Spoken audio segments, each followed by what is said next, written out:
Bueno, muy buenas tardes a todos. Bienvenidos a esta primera edición del webinar La nueva ley agraria. Todo lo que necesitan saber de Arayicia Abogados. Y bueno, comento el tema de que la primera edición, porque claramente no tenemos reglamento todavía, así que habrá más que decir después de este webinar. Eh, Empiezo por decirles que estoy bastante feliz porque veo que tenemos ya 92 participantes ahorita, todos conectados online. Hubo más de 200 personas inscritas, así que yo espero que este número siga subiendo y eso, bueno, me tiene súper feliz porque hubo muy buena recepción, sobre todo por un tema que es tan importante el día de hoy, ¿no? Y bueno, aprovecho obviamente para decirles quién soy también, ¿no? Mi nombre es Sebastián Osman. Yo soy Country Manager de la oficina que tiene Araya y compañía acá en Perú. Como muchos de ustedes que están ahí con nosotros ya saben, Araya y compañía es un bufete internacional que se enfocaliza, se especializa en lo que sería el comercio internacional de frutas. ¿Ok? Araya y compañía tiene sede, su headquarters, su sede principal la tiene en Chile, pero también tenemos oficinas aquí en Perú. Y desde estas dos oficinas hemos asesorado a más de 95 clientes en todo su proceso de exportación, clientes que se encuentran a lo largo de 4 países principales, Chile, Perú, Argentina y Uruguay. Eh, lo que nosotros hacemos es agro, ¿ya? Este es el rubro en el cual nos enfocamos. Y por esta razón hemos considerado tan esencial tocar este punto sobre la ley agraria. En particular, ahora yendo a una presentación como mucho más específica, quería comentarles quiénes son los ponentes del día de hoy. Y con nosotros hoy van a estar Olga Sánchez, gerenta general de Araya y CIA Perú, así como también nuestro abogado Hugo Paz. Ambos especialistas en 3 rubros esenciales para esta nueva ley agraria: el corporativo, el tributario y el laboral. 3 puntos, 3 rubros, 3 áreas de derecho que esta ley los toca, pero de arriba para abajo, ¿ya? Entonces, sin más preámbulos, sin más que decir, mucho agradecería si por favor de ahora en adelante apagan sus micrófonos para, digamos, para que se pueda desenvolver el audio lo mejor posible. Y también eh, todas las preguntas que vayan teniendo a lo largo del webinar las van colocando en el chat y nosotros las vamos a ir anotando y al final Olga y Hugo van a responder dichas preguntas, que de hecho yo ya vi bastante gente con ganas de preguntar porque antes de que empezara a hablar yo ya habían preguntas en el chat, entonces está buenísimo eso, me encanta, está excelente. Así que bueno, sin más, le doy el pase primero a Hugo Paz y posteriormente Olga Sánchez. Hugo, ya te doy el pase, toma el micrófono y bueno, estaré por acá.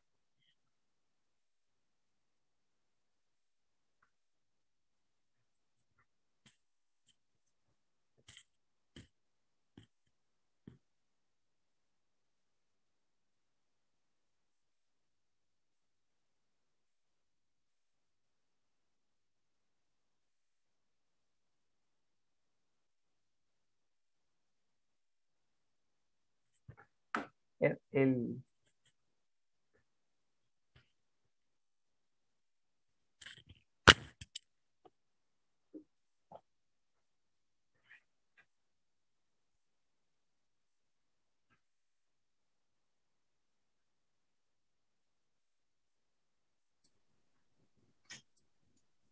Buenas tardes, mi nombre es Hugo Paz, yo soy abogado de Araya y Compañía, Lima. El día de hoy estamos convocados todos para poder discutir y tener un webinar, una charla bastante amena sobre algo que ha generado un revuelo en los últimos días sobre la publicación de la ley 31.110, que es aquella que deroga la ley 27.360 del año 2000. Esta nueva norma del derecho agrario que va a aplicar al régimen agrario fue publicada en el Diario Oficial El Peruano el 31 de diciembre del 2020, luego de múltiples intercambios de ideas entre todas las personas naturales y jurídicas que están relacionadas al rubro, y que rige a partir del 1 de enero del año 2021 en adelante hasta que esa norma sea modificada o derogada en su totalidad, como ocurrió con la 27360.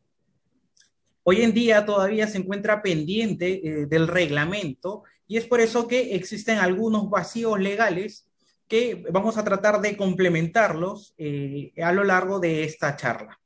Sin más que decir, vamos a empezar la charla el día de hoy y vamos a empezar respecto de la nueva ley agraria. Vamos a hablar de esta ley, todo lo que ustedes necesitan saber. El objeto de la nueva ley agraria, esta ley 31.110, tiene dos objetivos que son promover y fortalecer el desarrollo agrario y de riego, agroexportador y agroindustrial. Y busca, o el espíritu de esta norma es que los derechos laborales de las trabajadoras y trabajadores reconocidos por la Constitución Política y los tratados internacionales laborales y de protección de los derechos humanos no se vean soslayados por el empleador en este caso. Dentro del ámbito de aplicación de esta ley tenemos que incluye y excluye a ciertas actividades.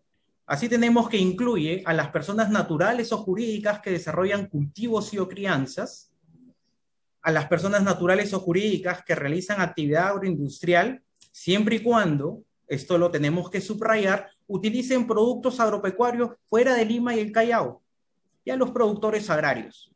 Así también tenemos que los excluye a toda aquella actividad agroindustrial relacionada con el trigo, el tabaco, las semillas oleaginosas, aceites y cervezas. Estas personas o estas actividades están excluidas de esta ley.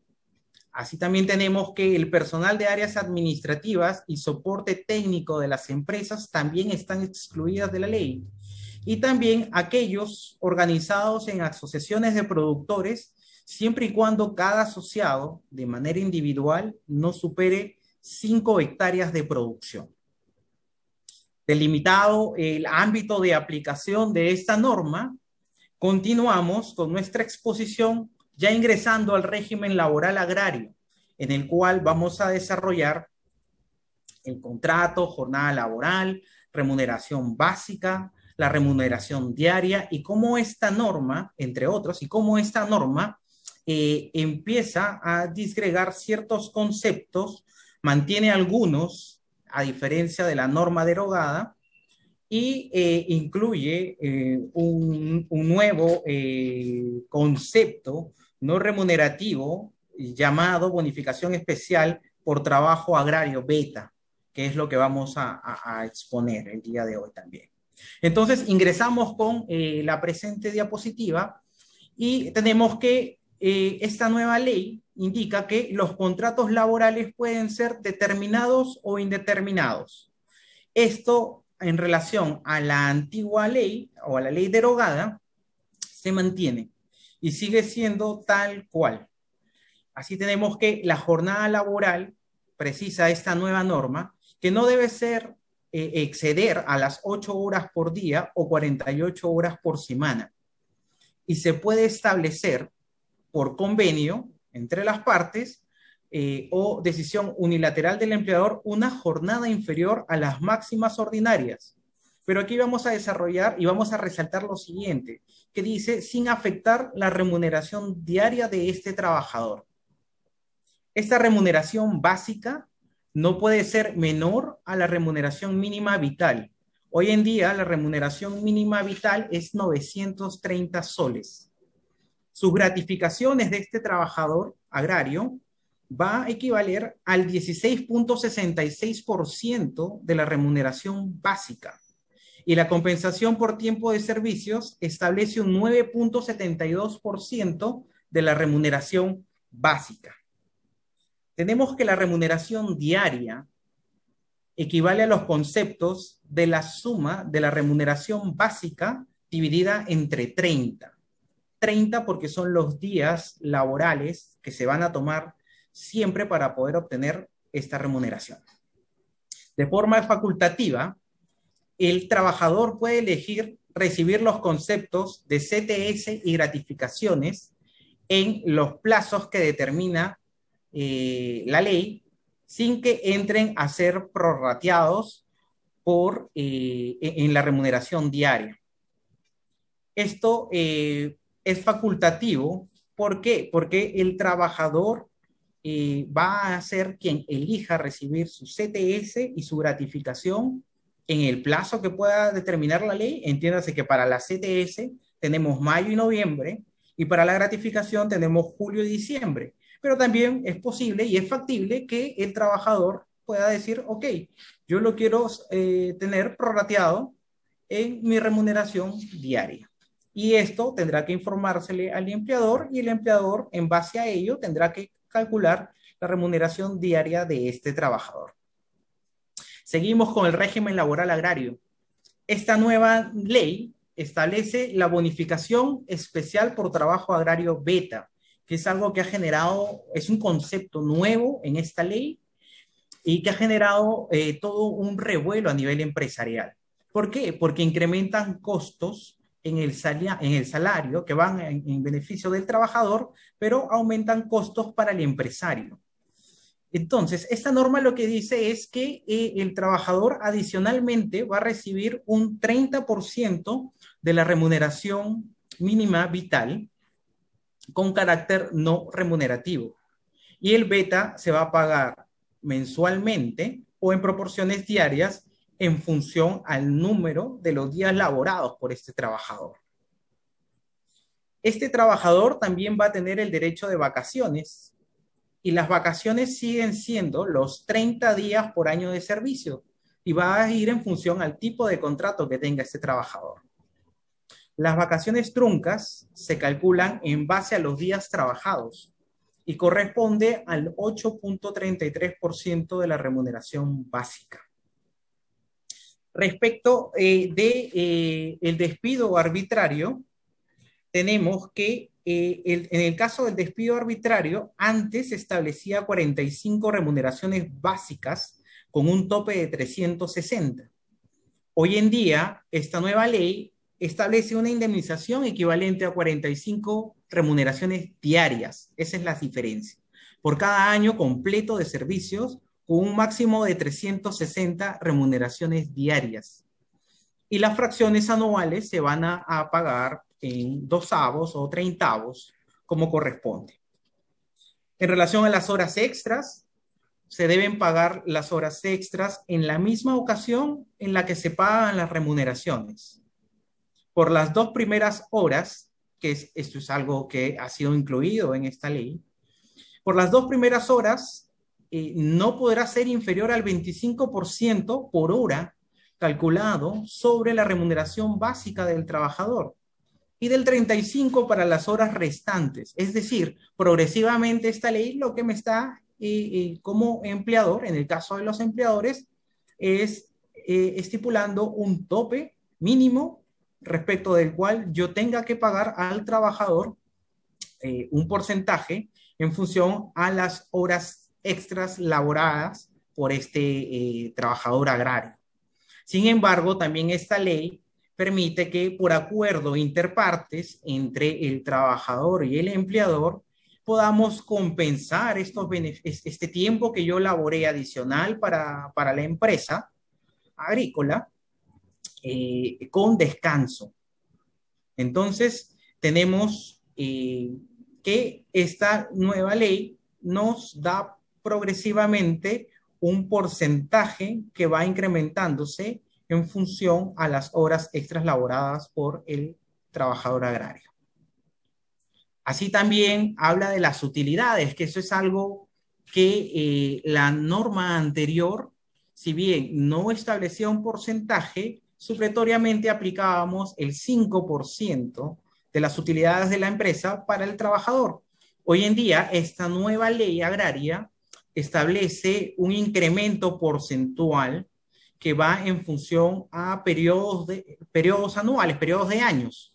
Tenemos que desde el 2021, o sea, desde el día 1 de enero del 2021 hasta el 2023, este trabajador agrario va a percibir un 5% de las utilidades, como percibía, por ejemplo, en la norma derogada. El 7.5 de las utilidades van a ir del 2024 al 2026. Y vamos a incrementar en 2.5% para el 2027 en adelante, que sería del 10%. Los trabajadores agrarios van a percibir utilidades desde el primer día que laboran para la empresa. Tenemos que la intermediación laboral y tercerización de servicios que con la anterior norma o la norma derogada se permitía, hoy en día está prohibida.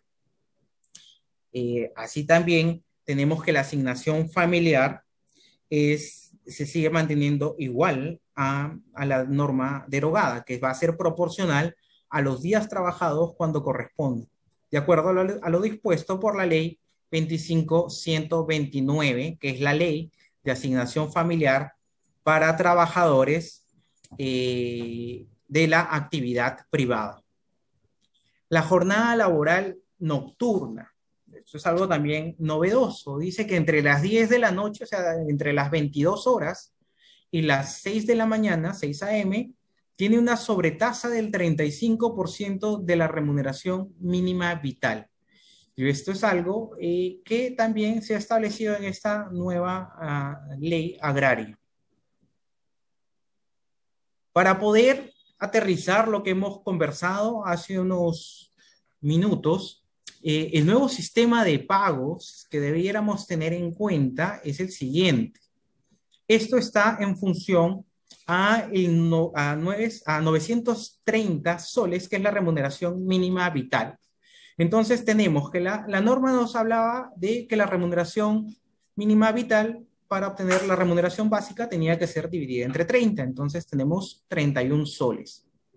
La gratificación de este trabajador va a ser 5.17 soles diario. La CTS, 3,1 centavo. La bonificación de salud de gratificaciones es 0.36. Su asignación familiar, en caso corresponda, sería 3.10. El bono beta diario sería 9.30. Su descanso semanal obligatorio, que es el coberturado por el empleador, es el 8.66. Su descanso vacacional, 3.62. Y eso nos va a dar un total bruto de 64.22 soles. Si le descontamos la AFP, que serían 5 soles o 5.13 soles, nos va a dar un neto que este trabajador agrario, en función a lo dicho anteriormente, percibiría de manera diaria 55.47 soles.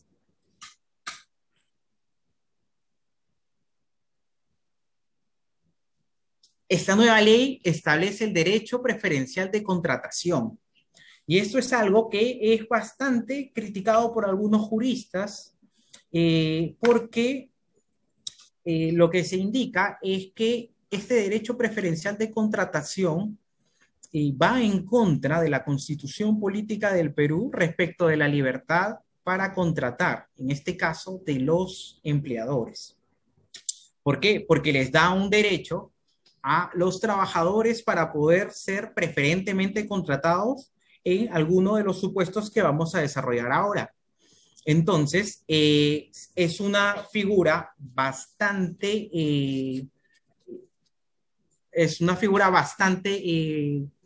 que tiene una contienda, que genera una polémica, porque para algunos esto no confluye con la Constitución Política del Perú actual y que obliga al empleador a poder contratar a trabajadores con los cuales haya podido contar en su momento y que puedan haber sido buenos o malos. No lo podemos saber, pero les da un derecho preferencial de contratación. Y esto, evidentemente, sumado a los supuestos antes descritos, incrementa el costo para el empleador respecto de su trabajador.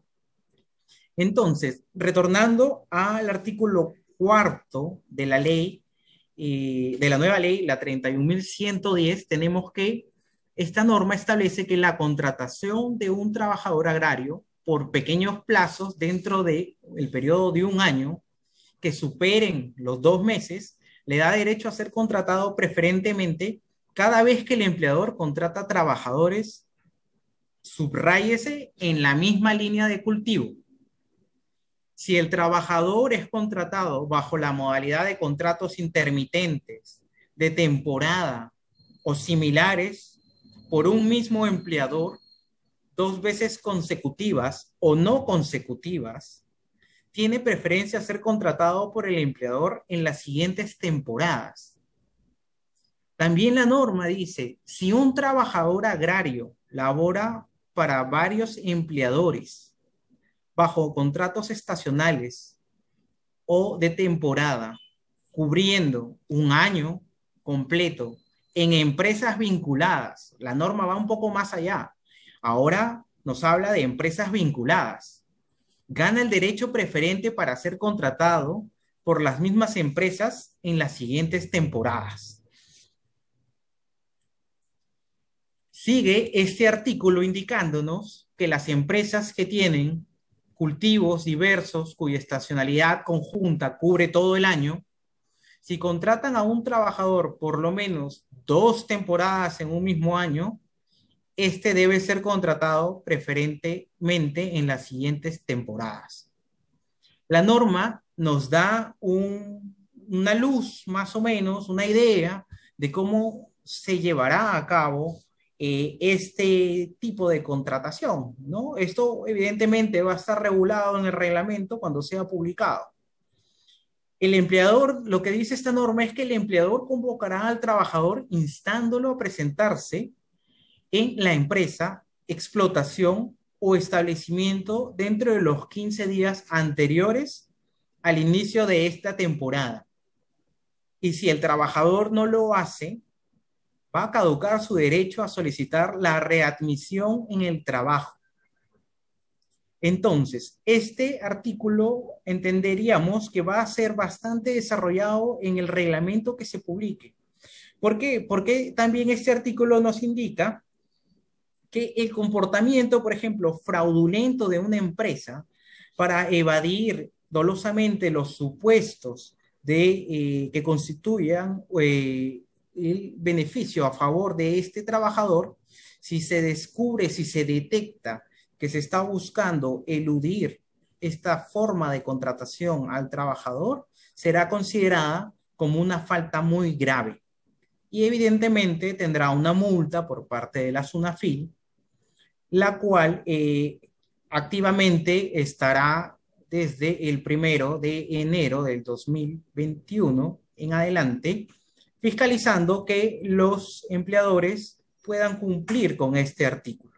Ahora, este artículo también nos da una idea de cómo van a poder regular esto, cómo van a poder tener un mayor control respecto de este derecho preferencial de contratación.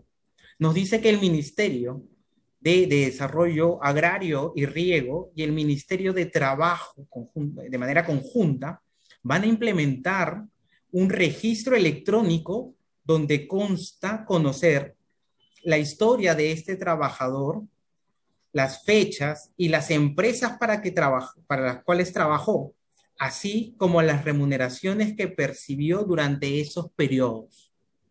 Esto es algo que evidentemente se va a tener que regular en el reglamento, sin ninguna duda, y que nos dará mayores luces de cómo se va a ir implementando a futuro, pese a que la norma hoy en día está ya vigente. Tenemos algunas condiciones de trabajo.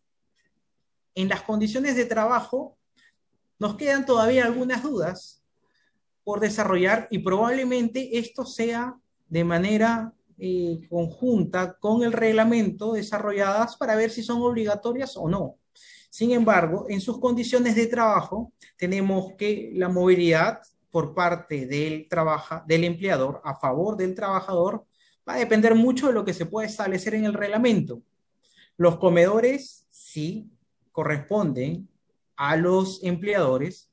La alimentación de este trabajador agrario va a depender del reglamento que pueda publicarse. Sus horas extras, como habíamos conversado, se pagan o se compensan. Y si se compensan con descanso. Las vacaciones se gozan de manera proporcional. Su jornada nocturna, ya sabemos que la jornada nocturna que va entre las 22 horas hasta las 6 de la mañana, tienen una sobretasa del 35% de la remuneración mínima vital. La atención de emergencias, los servicios higiénicos, los lugares de descanso que pueda tener, van a ir en función al reglamento. Esto tiene que ser evidentemente publicado en el reglamento y se va a normar, se va a regular. Los lactarios, conforme a ley, tienen una propia ley, y las EPP y los sistemas de seguridad en el trabajo van a depender también del reglamento y cómo pueda establecerse. Estas son algunas condiciones de trabajo, las cuales estaremos muy atentos en el reglamento que se pueda publicar para poder complementar algunas ideas laborales y algunas normas laborales que se han dado en esta nueva ley agraria. Le voy a dar el pase a la doctora Olga Sánchez, quien va a continuar con el presente webinar y nos va a seguir desarrollando esta norma que tiene muchas aristas y que es muy rica para su discusión. Dejo con ustedes a la doctora Olga Sánchez.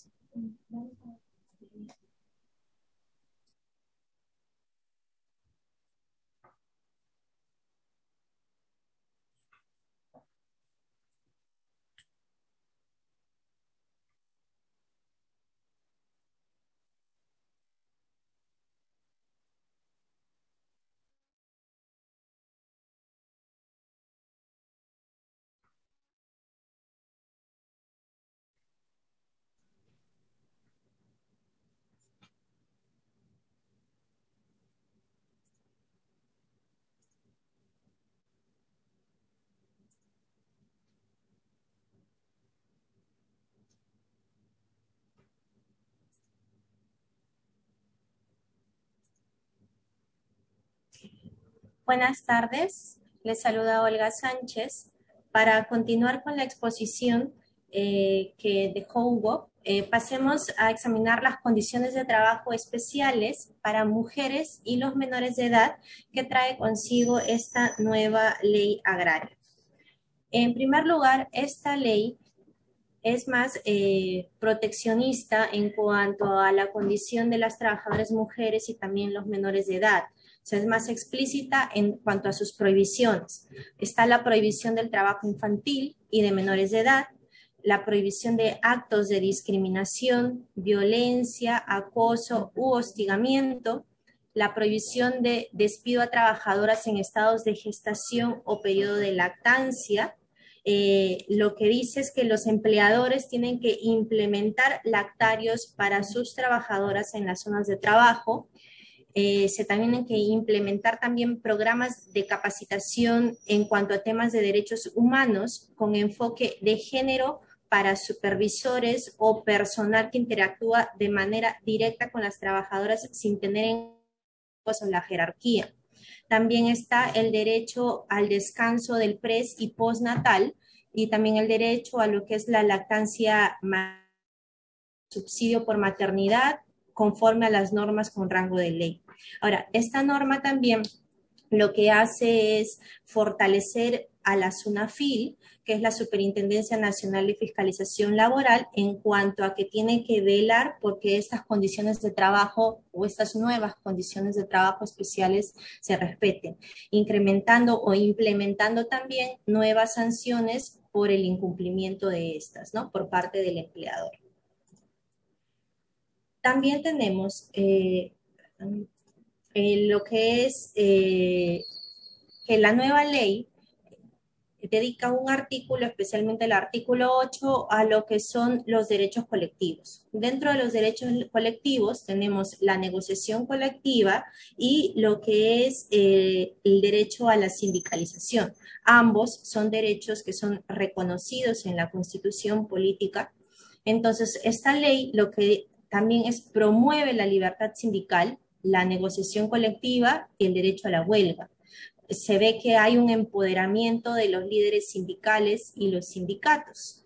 También nos dice esta ley que el Ministerio de Trabajo y Promoción del Empleo va a elaborar y publicar el reglamento de negociación colectiva y condiciones mínimas de trabajo. Bueno, la ley hacía referencia de que eso se tenía que elaborar a los 15 días siguientes de publicada la norma, ¿no? Pero hasta la fecha no ha habido aún este reglamento que va a decir bajo qué condiciones o bajo qué parámetros se va a llevar a cabo esta negociación colectiva entre empleador y trabajador agrícola. Lo que es en cuanto al seguro de salud, tenemos en el seguro de salud, he tratado de hacer acá un comparativo entre lo que es la antigua ley agraria, la ley 27360, y las tasas que indica esta nueva ley. Ahora, lo de la antigua ley agraria lo he efectuado en función a la última modificatoria que hubo, donde se incrementó la tasa o el aporte mensual al seguro de salud al 6%, ¿no? Incluso también se dijo que esto se iba a ir incrementando gradualmente. Entonces, el aporte mensual al seguro de salud, decía la antigua ley, era del 6% de la remuneración en el mes por cada trabajador, con los siguientes reajustes. Del 6% iba a ser hasta el 2024. A partir del 2025 y por el ejercicio 2026, la tasa de aportación se iba a incrementar al 7% por trabajador. Del 2027 al 2028 se iba a incrementar al 8% y del 2029 en adelante se iba a equiparar la misma tasa que se paga por los trabajadores del régimen general laboral, que es del 9%. Ahora, esta nueva ley trae como novedad que el aporte de salud va a ser en función al número de trabajadores que tenga la empresa y a las ventas que tenga en el ejercicio fiscal anterior. Es así que si la empresa tiene de 100 o más trabajadores y tiene ventas mayores a 1.700 UITs en el ejercicio anterior, va a empezar a aplicar por el ejercicio 2021 y el ejercicio 2022 la tasa del 7%. Del ejercicio 2023 al ejercicio del 2024 aplicará la tasa del 8%. Del ejercicio 2025 en adelante se va a aplicar la tasa del 9%. Cuando se tiene menos de 100 trabajadores o las ventas menores a 1.700 UITs, de igual manera en el ejercicio fiscal anterior se va a aplicar desde el 2021 al 2027 tasa del 7% por trabajador agrario y desde el 2028 en adelante se aplicará la tasa del 9% en lo que es la aportación a salud, ¿no? Para su cobertura médica. También la ley nos habla del seguro complementario de riesgo. El seguro complementario de riesgo, o sea, todas las actividades desarrolladas en el sector agrario y agroindustrial que constituyan labores de alto riesgo van a ser cubiertas por este seguro complementario de trabajo de riesgo o SCTR. Entonces, el SCTR está compuesto por dos seguros. Tenemos el SCTR Salud, que es el seguro que otorga cobertura de salud por accidente de trabajo o enfermedades profesionales, y en sus alcances está el beneficio de brindar asistencia y asesoramiento preventivo, atención médica, ya sea que lo hagan en salud o lo hagan con una entidad prestadora de salud, o sea, privada. Tiene lo que es la rehabilitación, readaptación laboral después de que el trabajador haya tenido algún problema médico, aparatos de prótesis y ortopédicos, entre otros. Y la otra parte es el SCTR Pensión, que es el seguro que protege al trabajador o sus beneficiarios contra los riesgos de invalidez o muerte producidas como consecuencia de accidentes de trabajo o enfermedades profesionales. También el SCTR pensión lo pueden acoger directamente con lo que es ONP o también se puede ver con una entidad prestadora privada de este seguro, ¿no?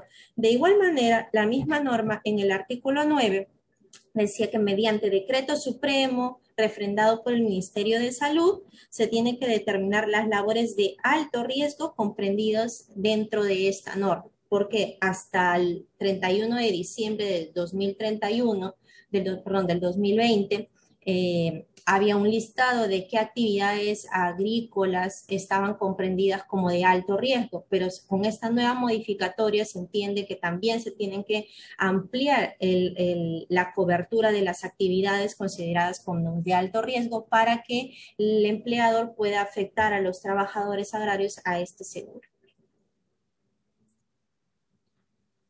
Dentro de los beneficios tributarios, bueno, la ley nos habla de beneficios tributarios en el impuesto a la renta, lo que es la depreciación para lo que son los activos de la empresa, activos fijos, y también tenemos lo que es en cuanto al IGB.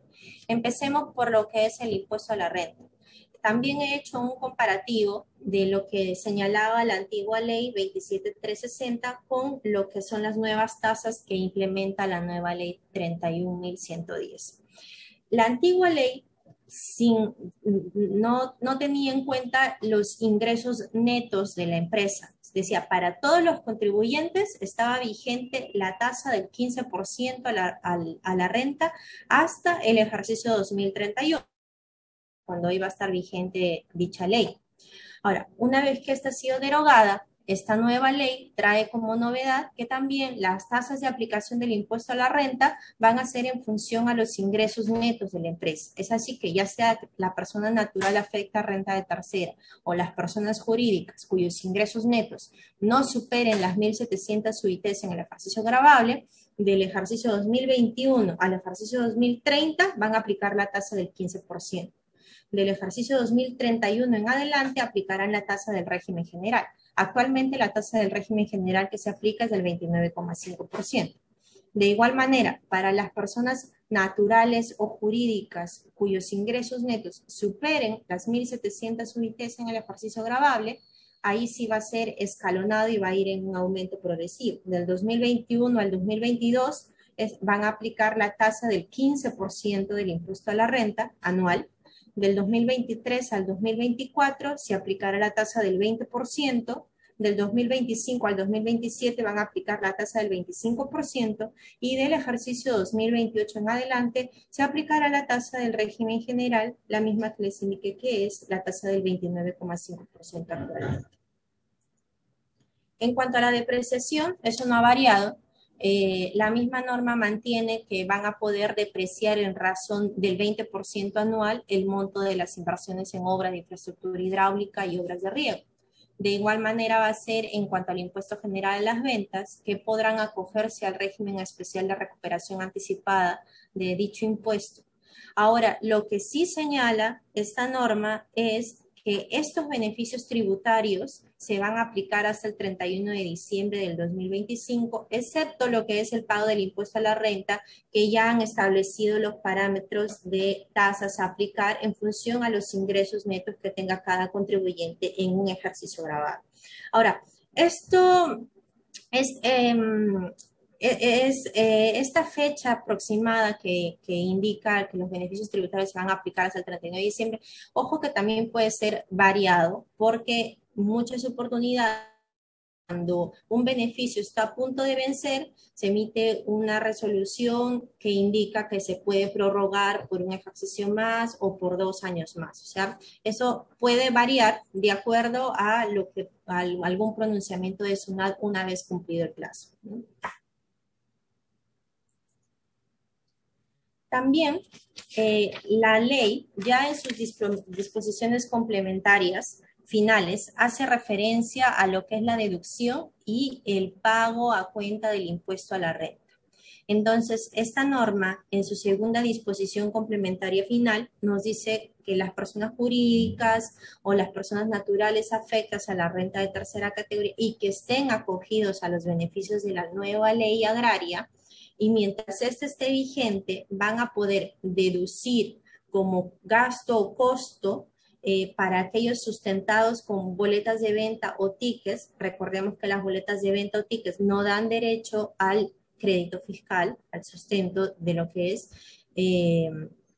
dice, emitidos solo, o mejor dicho, emitidos siempre y cuando sean emitidos por contribuyentes que estén acogidos al nuevo régimen único y simplificado, hasta el límite del 10% de los montos acreditados con comprobantes de pago que sí otorgan derecho a deducir gasto o costo, vale decir una factura, y que se encuentren anotados en el registro de compra. Es decir, si un contribuyente del nuevo RUS es quien me emite esa boleta de venta o ese ticket que por norma no me sustenta o no me da derecho a deducir costo, gasto, pero siempre y cuando este contribuyente esté acogido al nuevo RUS, yo sí voy a poder reducir hasta el límite del 10% de los montos que yo tenga acreditados de mis comprobantes facturas. Y siempre y cuando yo los haya anotado en mi registro de compras. Ahora, también me pone un límite. Me dijo, ojo, tú te puedes deducir el 10% de esos montos, pero tu tope máximo en el ejercicio va a ser que no se superen las 200 UITs.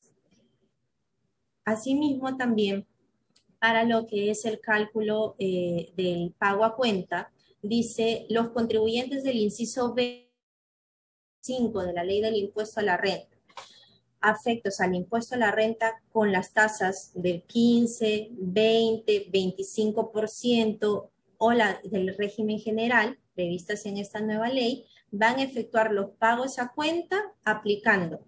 Si yo soy un contribuyente que estoy pagando una tasa anual del 15%, bueno, mi pago a cuenta del impuesto por renta del régimen agrario va a ser la tasa del 0,8%.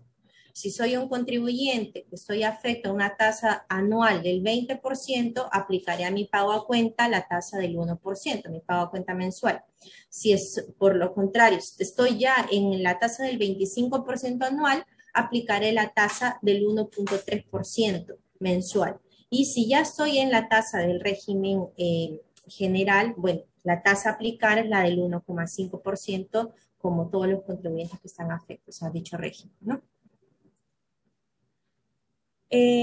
Para terminar con esta exposición, nosotros hemos creído conveniente exponerles estas conclusiones finales, ¿no?, del análisis que hemos hecho de esta ley. Primero tenemos que en poco tiempo, valga recordar que ha sido en el mes de diciembre y debido también o impulsado hasta cierto punto por las protestas que hubo en el interior del país, entonces se cambió toda la regulación existente, generándose un estatus de incertidumbre. También se abre una brecha entre los trabajadores formales versus los trabajadores informales, porque esta ley, si nosotros la analizamos, la comparamos, está redactada de tal forma para los trabajadores que estén en un estado de formalidad. Las condiciones de trabajo se dan hay una mayor regulación. Esto un poco se equipara con las condiciones de trabajo que actualmente se ven o se dan para el sector minero. También constituye la remuneración mínima más alta del país. Esto también, de los análisis que se ha hecho, únicamente se ha visto en periodos de hiperinflación. El sistema y control de contratación, tal y como nos muestra esta ley, falta todavía que ver qué otras condiciones implementa el reglamento, que hasta la fecha no ha salido, ya está con el tiempo vencido, pero hasta el día de hoy no ha sido promulgado.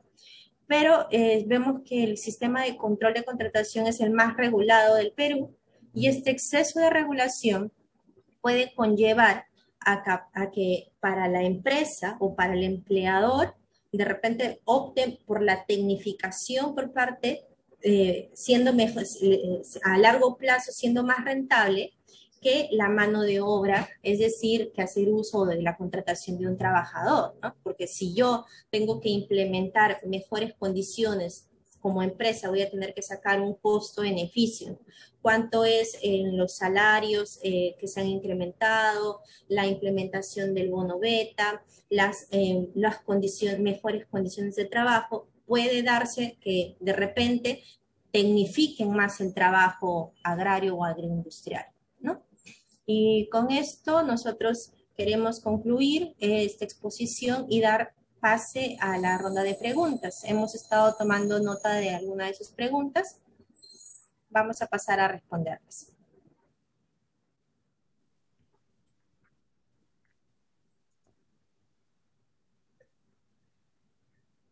Exacto, oiga, perfecto. Muchísimas gracias. Entonces, a nuestros ponentes, a Hugo Paz y a Olga Sánchez, gracias por esas exposiciones, fueron súper interesantes. Obviamente, yo ya la había escuchado antes del webinar, ¿no? Pero igual me parecen súper interesantes, ¿no? Y les digo además que la gente hizo muchísimas preguntas en el chat. Como les había dicho a todo el mundo al principio, esperábamos pasar los 100. En ese momento habían creo que en 80 y algo, 90 y algo, y ahorita hay 151. Así que súper, súper bien la receptividad de este webinar. Y también eso se demuestra no solamente por la participación, sino por toda la cantidad de preguntas que hemos recibido. Y dije, claro, o sea, mucha gente está con la nueva ley, todo este conjunto de cambios laborales, tributarios, generan preguntas no solo desde el punto de vista legal, propiamente dicho, los abogados, sino recursos humanos, las áreas administrativas de las empresas, todos están siendo afectados por estos cambios. Cambios que muchos de ellos son y tienen que implementarse de manera inmediata, otros que son a mediano plazo, otros que son a largo plazo. Entonces, claramente, como bien pues, una de las conclusiones que estipuló Olga en su exposición, estamos en un estado de incertidumbre, en donde no sabemos bien cómo se aplican las normativas que acaban de salir con la nueva ley, y esto se ve agravado por el hecho de que tampoco ha aparecido el reglamento dentro del plazo esperado. Entonces, vemos que hay muchísimas preguntas y nosotros felices de contestarlas. Así que nada, ahorita vamos de nuevo en orden. Primero vamos a pasar con Hugo Paz a que responda las preguntas que pudo recibir de su área de especialización, y posteriormente, una vez que Hugo termine de responder, le dará el pase a Olga para que Olga responda las de su propia área, ¿bien? Entonces, fueron muchísimas preguntas y yo les digo de una vez que vamos a hacer todo lo posible por contestar la mayoría de ellas, ¿ok? Entonces, dale, Hugo, take the floor, o sea, ya toma el micrófono y dale nomás. Muchas gracias. Gracias, Sebastián. Bien, bueno, hemos recibido muchas preguntas, ¿no? Veo algunas por aquí. Vamos a tomar las que son entiendo bueno, todas son importantes, todas generan mucha duda. Esta norma es rica en nuevas disposiciones y evidentemente mientras no tengamos un reglamento, pues esto genera dudas, ¿no? Vamos a responder a algunas de las preguntas, son algunas que me parecen súper interesantes. Y tenemos una, por ejemplo, lo dice al pasar al régimen pago de CTS y retención mensual, un trabajador en general a tener que regularnos por los pagos de CTS en mayo-noviembre como de gratificación de julio y diciembre. ¿No? Tenemos que tener en cuenta que este trabajador dejó de ser ya un trabajador agrario y está hoy por hoy en el régimen general. Por ende, esta nueva ley agraria ya no le sería aplicable. Dice, el acuerdo para compensar las horas se tiene que hacer cada vez que se hace horas extras o puede hacer una vez por año. No, cada vez que se hagan horas extras. Recuérdese que esto se puede generar de manera diaria. Entendería que, bueno, este trabajador agrario no va a generar todos los días horas extras, pero sí, cada vez que estas horas extras se busquen compensar, va a tener que ir a su empleador y llegará a un acuerdo con su empleador de la forma de poder compensar, en caso ese sea el supuesto. Tenemos, a ver, una pregunta del beta, ¿no? Dice, respecto del beta, este se debe pagar cuando el trabajador esté de vacaciones. Bueno, es una interesante pregunta, porque el beta, a no ser un carácter, no tener un carácter remunerativo, no estaría en principio afecto a vacaciones. pero si es así, el bono se va a otorgar por 11 meses y probablemente no cumpliría la finalidad o el propósito de esta nueva ley. Entonces, yo consideraría que, de acuerdo a esta ley, el propósito que nos va a dar el reglamento es que debe estar afecto a las vacaciones. En otras palabras, sería un beta pagado por el empleador por 12 meses, ¿no? Dice, hay una pregunta que dice, ¿cuáles serían las definiciones más detalladas de lo que el reglamento considerará que es un trabajador de personal administrativo y de soporte técnico? Entendemos que el reglamento va a de personal técnico. Las empresas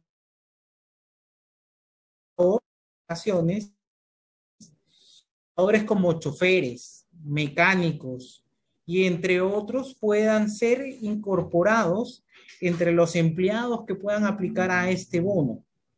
Entonces, consideramos que el reglamento probablemente va a dar mayores luces sobre el personal administrativo y de soporte técnico, quienes no están comprendidos, vuelvo a repetir, en esta nueva ley. Una pregunta adicional, el rol de la SUNAFIL, ahora que no tenemos un reglamento. Bueno, la SUNAFIL ya puede fiscalizar a las empresas desde el 1 de enero del 2021 en adelante.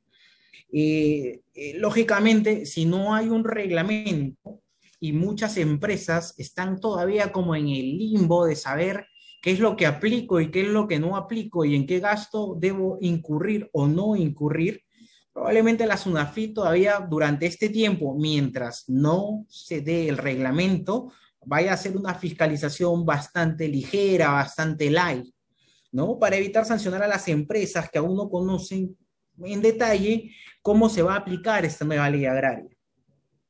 Tenemos, por ejemplo, que algunas empresas están dando adelantos porque no saben si a este o a otro puesto de trabajo le toca el beta o no, ¿no? Otras no le pagan, por ejemplo, los choferes este bono, porque están esperando el reglamento. Entonces, hay algunas condiciones todavía que están en el aire porque no tenemos un reglamento determinado. Lógicamente, lo más seguro sería hacerlo. Sin embargo, vamos a esperar el reglamento para poder tener la certeza del todo respecto de este pago beta. Pero en principio, como les había indicado en una de las primeras preguntas, este beta debería estar afecto, por ejemplo, a vacaciones y ser pagado por 12 meses. Me pregunta un asistente, por ejemplo, me dice, ¿cuál es la diferencia vital, ¿no? La ley de remuneración básica del trabajador menor a la remuneración. La mínima vital es la remuneración que debe percibir todo trabajador que labore en el Perú. Y esta remuneración mínima vital hoy en día es 930 y es dictaminada por el Estado. Mientras esto no varíe, pues los conceptos o los importes que habíamos conversado se mantienen. Lógicamente, si esta remuneración mínima vital, que la remuneración básica de ese trabajador no va a ser menor a esta remuneración mínima vital, si esta remuneración incrementa, va a incrementar por ende el salario del trabajador y sus beneficios. Me preguntan también, a ver, me dicen, ¿qué significa? ¿Qué es un concepto no remunerativo? Bueno, el beta no tiene el concepto remunerativo. Para poder responder esta pregunta tendríamos que hacer referencia al artículo 13 de la ley 28051 del año 2003, en el cual hablaba o nos indicaba qué es lo que constituye una remuneración laboral. Para todo efecto legal, el íntegro de que el trabajador recibe por sus servicios en dinero o en especie, cualquiera sea la forma o la denominación que tenga, siempre que sea de su libre disposición.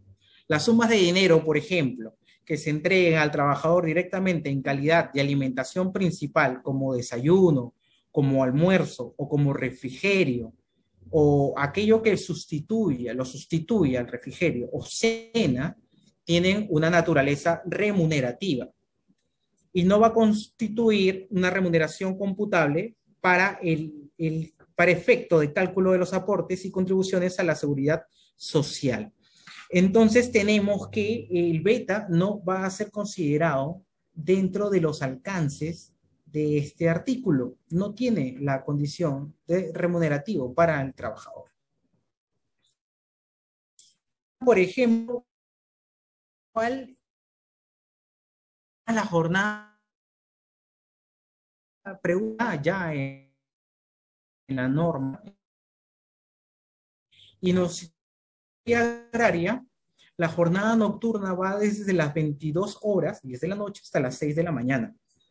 Y se va a pagar con una sobretasa del 35% sobre la remuneración mínima vital que perciba este trabajador.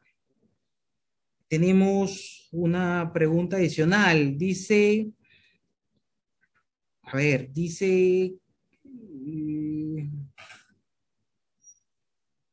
Dice, si el empleador decide pagar el beta al personal administrativo, puede hacerlo, puede hacerlo, es una liberalidad, mas no estás obligado por la ley. La ley te indica, dentro de los alcances, el artículo 2, el inciso E, te dice claramente, no están comprendidas en la presente ley el personal de áreas administrativas y soporte técnico de las empresas. Lógicamente sí lo puedes hacer, lo puedes pagar como una liberalidad, pero sin embargo no estás obligado a hacerlo.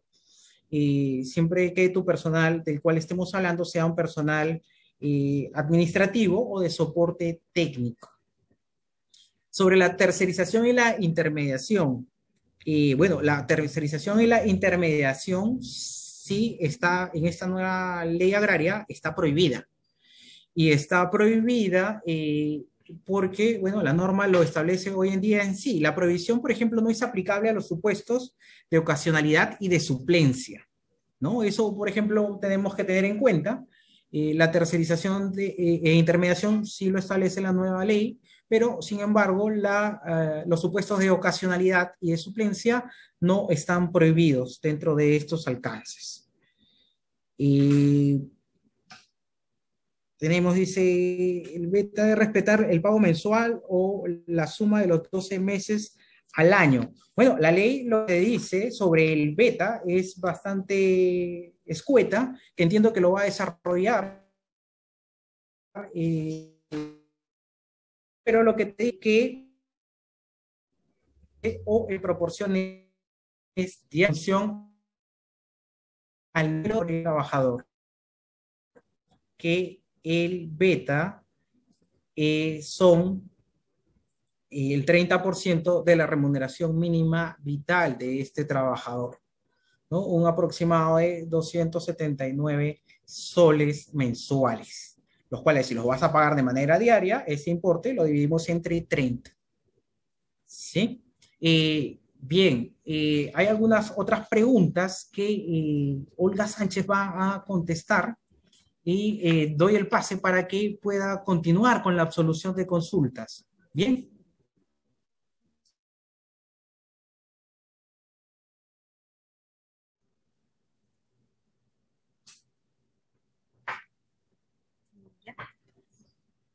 De nuevo, a ver, por aquí.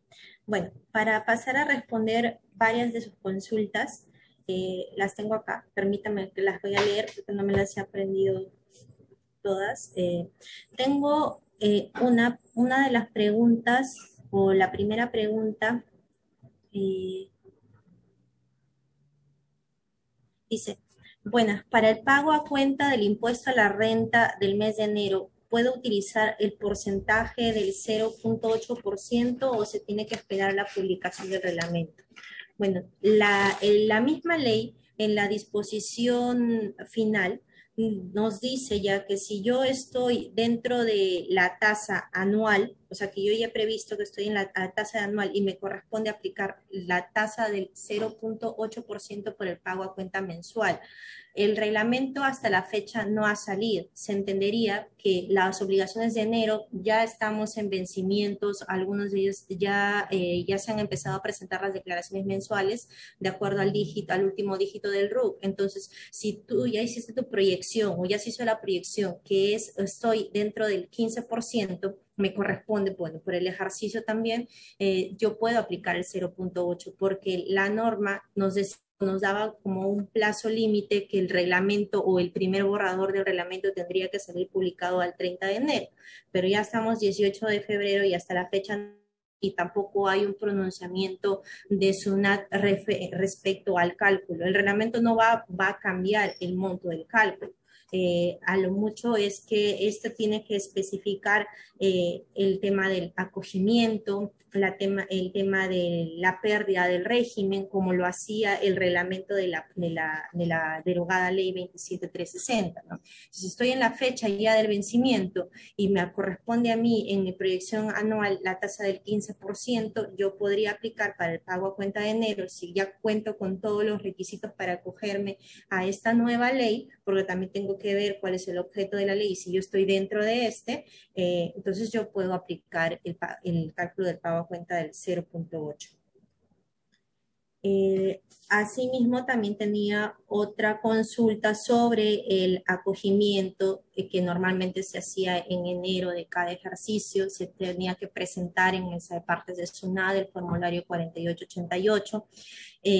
Bueno, esta ley no nos dice que eso vaya a variar, no dice cómo, solamente te dice cuál es el objeto de la ley y quiénes pueden estar dentro de ella. No te da las formas. SUNAT tampoco ha emitido un pronunciamiento, ni tampoco es que haya indicado que el formulario 4888 vaya a dejarse sin efecto. Se entendería, eso sí, que ya el trámite no va a ser de manera presencial si es que yo cumplo con todos los requisitos. Más bien tendría que presentarse por medio del expediente virtual, mesa de parte virtual, en la medida de que yo sea, no sé, una empresa recién me haya constituido o recién en este ejercicio desde enero cumple los requisitos. En todo caso, mientras no haya reglamento, porque no hay norma que te indique lo contrario o que te haya derogado la utilización del formulario 4888, se puede presumir que yo aún puedo presentarlo por mesa de parte virtual, ¿no? Esperemos que pronto ya salga este reglamento que pueda darnos mayor luz en cuanto a esta forma de acogimiento, si es que va a haber un cambio o en todo caso un cambio en el formulario o en la forma también del acogimiento, ¿no? Porque la ya que no hay esa atención presencial, tendría que darse solamente de manera virtual. Ya. De igual forma hay otra consulta precisamente sobre la pérdida de estos beneficios. La antigua norma nos indicaba que si durante 3 periodos consecutivos en un mismo ejercicio grabable o alternados, pero en un mismo ejercicio grabable, yo no dejaba de pagar alguno de los impuestos a los que estuviera acogido, automáticamente perdía este beneficio. Esta norma no nos lo dice, pero lo tendría que indicar el reglamento, porque en la anterior norma eso estaba estipulado en el artículo 4 del reglamento de la ley 27360.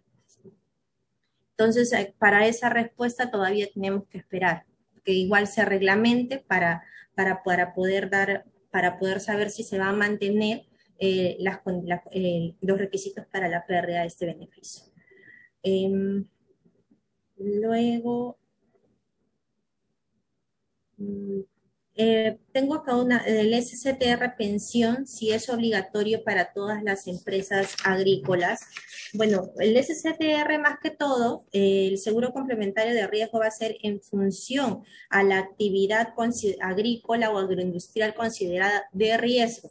Entonces, también se tiene que emitir un decreto supremo refrendado por el MINSA que determine cuáles son aquellas labores consideradas de alto riesgo. Actualmente hay un decreto supremo que indicaba algunas de las labores consideradas de alto riesgo de la actividad agrícola, pero eso se entiende que solamente comprendía hasta el 31 de diciembre del 2020, porque con la adopción de esta nueva norma, en el mismo artículo 9 dice que se van a implementar, va a salir un nuevo listado. Entonces hay que esperar que ese listado indique de manera expresa qué actividades se van a considerar de alto riesgo para que gocen del SCTR. Ahora, el SCTR contiene o comprende el SCTR Salud y el SCTR Pensión. Por ende, la actividad que esté considerada de alto riesgo va a tener que gozar de ambos.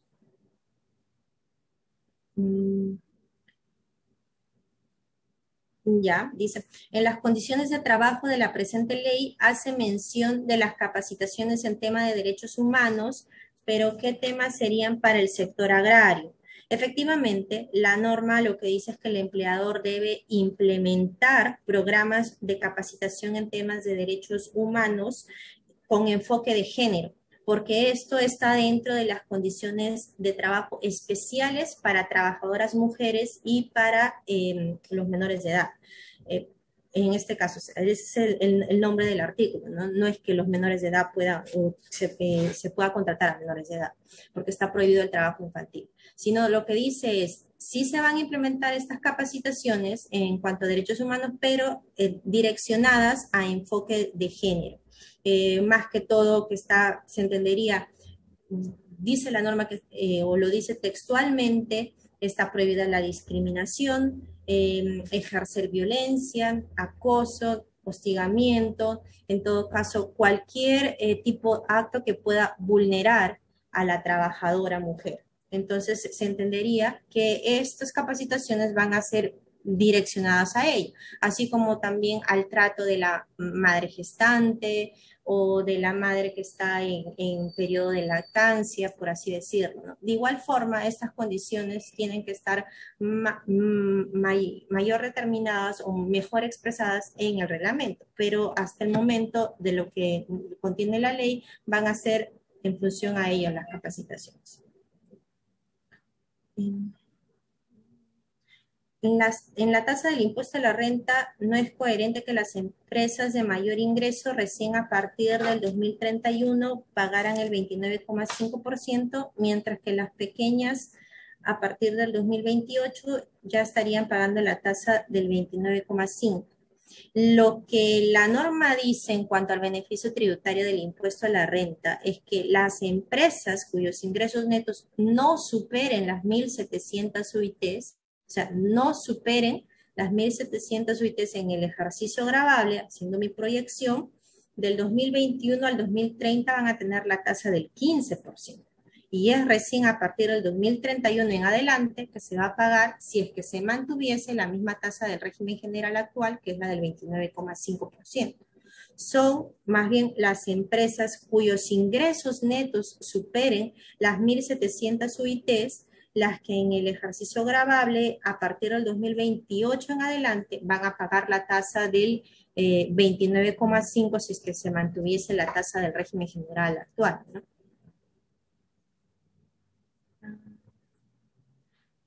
Al declarar el PLAME ante la SUNAT, estamos viendo que se estaba estableciendo como tasa a pagar el 9% o 7% respectivamente en función de ese porcentaje de la remuneración básica y no considera ya el monto de la remuneración cuando es menor a la remuneración mínima vital por trabajo en menos días. ¿Esto es correcto? A ver, lo que dice para el tema de la tasa de aplicación del seguro de salud es que a partir del periodo para todo el ejercicio 2021 y todo el ejercicio 2022 ya se va a empezar a aplicar la tasa del 7%. El PLAME ya fue actualizado en ese sentido. Si tiene el 7 y el 9%, el 9% es para aquellos que estén en el régimen laboral general. Si yo marco dentro de mi afectación en impuesto a la renta al régimen agrario, para todo el año 2021 y 2022 me tiene que aplicar la tasa del 7%. Ahora, la aportación a salud es en función a la remuneración que tenga el trabajador y no puede ser menor a la remuneración mínima vital. En función a ello es que se va a calcular la tasa. Es por eso que ya está actualizado. Y ¿Por qué la SUNAT a las agroindustrias les está cobrando el 9% por el aporte de salud? Bueno, se entiende que tiene que ser el 7%, a menos que no estén al momento de ingresar a la declaración del formulario 621 haciendo la aplicación o el acogimiento acogido al régimen agrario. En todo caso, eso ya sería un error del formulario 621. Salió una nueva versión y una actualización, está colgada o ha sido colgada en la página de SUNAT, en la página web, a menos que tenga que volver a descargar o actualizar el programa, porque lo otro ya sería un error operativo del formulario. Tiene que ser aplicación 7%, si que esa agroindustria cumple con los requisitos y si ha acogido cuando hacen la consulta de impuesto a la renta, el régimen, se tiene que marcar que es agrario, ¿no? Ah, sí, creo que estas son las preguntas que estaban. ¿Necesita retención? Sí, yo creo que ya. Estas son las consultas que tenía en cuanto al SCTR, salud y beneficios tributarios. Sebastián. Ya, perfecto, Olga, muchísimas gracias. Gracias, Hugo. Hugo, también, por favor, si puedes prender tu cámara para que todos nos vean acá al mismo tiempo. Bueno, quería comentarles, bueno, al público que, mira, tenemos muchas más preguntas, están en el chat, las veo llegar a cada rato. Nos encantaría tener tiempo para responder cada una de ellas en este webinar. Sin embargo, por cuestiones de tiempo, ya nos estamos acercando al final. Si no se nos alarga muchísimo, yo creo que podríamos estar hasta las 6 de la tarde contestando preguntas. Este, pero no se preocupen, que no panda el cúnico. Lo que vamos a hacer es lo siguiente. Vamos a darles a todos nuestros correos electrónicos, específicamente los Araya y compañía. Yo se los dicto, pero también los van a ver escritos en la parte del chat. ¿Ok? Les comento que el primer correo es info@araya.pe, el típico, el genérico, info@araya.pe. Y el segundo es morellana con doble L, morellana@araya.pe. En este momento los van a poder, de hecho ya los tienen acá, ya los veo en el penúltimo mensaje, ya están aquí los correos. Mario, si puedes repetir por favor también ese email, colocando ese email, ese mensajito en el chat box con los correos. Muchas gracias a Daniel también que felicitó acá a los ponentes. Muchísimas gracias Daniel por ese reconocimiento. Y muchísimas gracias a todos por estar presente acá el día de hoy, formar parte de este webinar, de esta primera edición, porque como les comento, muy probablemente se viene una segunda edición cuando ya tengamos el reglamento, cuando tengamos muchas más preguntas operativas de la aplicación de la ley. Nosotros ya le vamos a estar mandando, como hicimos esta primera vez, los brochures, las invitaciones, para que todos puedan venir acá y nos puedan hacer preguntas, pero ya de la segunda relacionadas más específicamente con el reglamento. Por ahora tenemos las preguntas que respondimos hoy acá y las preguntas que nos pueden hacer por los correos electrónicos que les dimos anteriormente, info@araya.pe y morellana@araya.pe. Miren, yo acá les quiero obviamente agradecer también a Olga y a Hugo por la excelente exposición que dieron. Sé que se han preparado un montón. No es fácil pararse acá y responder todo ese poco de preguntas, ¿no? Sobre todo una ley que está un poco incompleta, porque ¿no? Falta saber más cosas de cómo aplicar en la práctica las cosas que ya están reguladas en la ley, gracias a la ausencia del reglamento, pero me parece que lo hicieron excelente. Yo también agradezco, igual que mucha gente del público, les agradezco el tiempo tomado para la presentación y digamos, demostrar que tienen los conocimientos. Muchas gracias a los dos por eso, muy interesante. Y también quiero agradecer a Mario Orellana, que es nuestro comunicador, que es la persona que está detrás del símbolo de Araya y compañía que ustedes verán por ahí, porque él es el que estuvo detrás de bambalinas ayudando a que todo esto sea posible, a preparar, a hacer las invitaciones, a arreglar el Zoom, a todo el trabajo de carpintería y arreglo organizacional. Gracias, Mario, gracias, Olga, gracias, Ernesto, y gracias a todos ustedes por asistir el día de hoy. Muchos de ustedes conocidos, amigos que veo muy seguido, y otros que, bueno, que espero conocer en un futuro próximo también. Muchísimas gracias a todos y que tengan un excelente jueves, viernes y fin de semana. Muchísimas Gracias gracias. por tu participación. Un gusto. Hasta luego, un Chao gusto. a todos. Chao, chao a Muchas todos. gracias.